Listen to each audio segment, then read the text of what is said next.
A mob of approximately 300 to 400 people attempt to storm the office of the Superintendent of Police in Churachandpur, Manipur last night. The incident has followed hours after a head constable of the district police was suspended for allegedly being seen in a video with armed individuals. The Manipur police in a statement revealed that the mob threw stones and engaged in other violent activities in an attempt to breach the SP's office. My colleague Vijay Sharma with us on the broadcast. Vijay, official news there coming in from Manipur police. If you can take our viewers through the details of what has happened last night. जी निश्चित में देखिए मणिपुर की हालात जो कहें पिछले 7 महीने से ज्यों की त्यों है।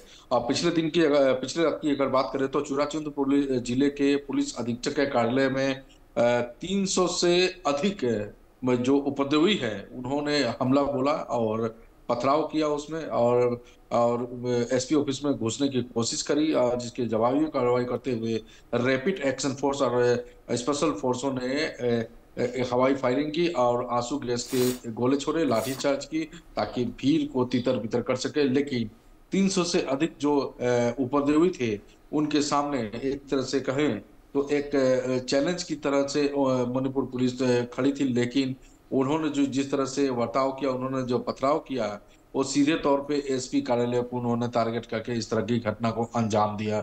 और दूसरी तरफ मैं कह दूं, जिस तरह से मणिपुर की हालात हैं बद से बदतर होती जा रही है और लगातार माने जाने की वहां खबर अभी भी निकल के आ रही है। और अब तक की बात करूं तो 80,000 से लोग ज्यादा अभी घरों से बेघर है और जिसमें कहूं 250 से अधिक लोग अभी तक मणिपुर हिंसा में मारे भी गए हैं। तो वैसे में मणिपुर सरकार आखिर क्यों चुप्पी बैठी हुई है, क्योंकि लगातार जो इस तरह के मामले हैं कुकी और मैतेई के बीच में जिस तरह से समुदाय के बीच में जिस तरह से झड़प हुई थी और झड़प ने जब हिंसा का रूप लिया तो वो अति भयानक रूप लिया। और पिछले 7 महीनों से मणिपुर के से अलग अलग की तस्वीरें निकल के सामने आ रही हैं, रोजाना नई नई तस्वीरें निकल के जा रही है हिंसा वाली।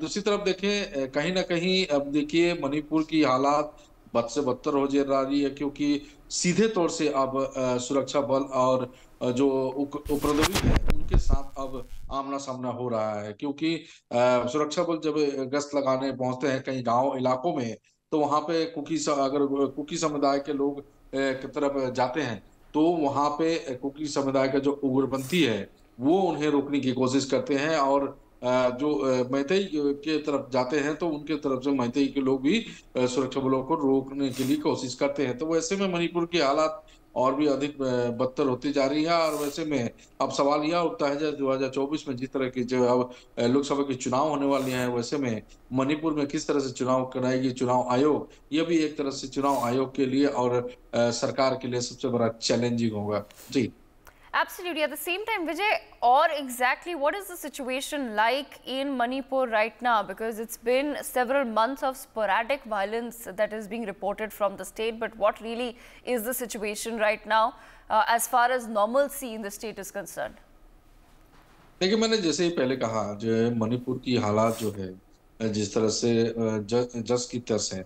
देखिए बारंबार सुरक्षा बल वहां पे जो वहां की परिस्थिति काबू में करने की कोशिश करते हैं वो अभी काबू में नहीं कर पाते हैं। देखिए पिछले कई महीनों से वहां से कर्फ्यू उठा लिया गया था पूर्ण रूप से। लेकिन पिछले 2 दिनों से जिस तरह से हिंसा को देखा गया जिसमें 2 लोग भी मारे भी गए और उसके बाद से फिर तुरंत चूराचंदपुर, इम्फाल और ऐसे कई इलाके हैं, मोरे, इस तरह से कई इलाके हैं जहां पर फिर से कर्फ्यू जो इम्पोज कर दिया गया है, कर्फ्यू लगा दिया गया है और सुरक्षा बलों की गश्ती को तेज कर दिया गया है। सुरक्षा बल गश्त लगाते हुए अब देख सकते हैं। तो मणिपुर की हालात अब ये है क्योंकि कुकी समुदाय के लोग और मैतेई समुदाय के लोग एक दूसरे के खून के प्यासे हो चुके हैं और दोनों समुदाय के लोगों ने अब हथियार उठा लिया है पिछले कई महीनों से और एक दूसरे के गांवों के ऊपर मैं कहूं तो बंकर बनाकर एक दूसरे के सीने के ऊपर बंदूक ताने अब मैतेई या कुकी समाज के लोग बैठे हुए हैं।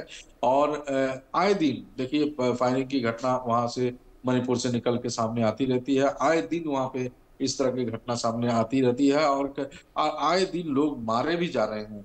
तो अब सवाल यह उठता है कि आखिर क्यों गृह विभाग जो भारत के गृह विभाग जो है अब तक कोई कड़ा एक्शन क्यों नहीं ले रही है, क्योंकि पिछले 7 महीनों से इस तरह की जो घटना हो रही है काफी निंदनीय घटना है, क्योंकि अलग अलग तरह के लोगों ने बहुत सारी तस्वीरें भी देखी और कई निंदनीय निंदनीय घटना भी सामने निकल के आई मणिपुर से। वैसे में मणिपुर सरकार के अलावा भारत सरकार का गृह मंत्रालय भी अब तक क्यों नहीं नकल कस पाया है, सबसे बड़ा अब सवाल हो रहा है। और सचेतन माहौल में लोग ये भी अब सवाल पूछने लगे हैं जे सरकार जो जिस तरह से काबू पाने की कोशिश करनी चाहिए मणिपुर की घटना में, तो अब तक कोई काबू नहीं पाया गया है। आखिर इसका कारण है क्या?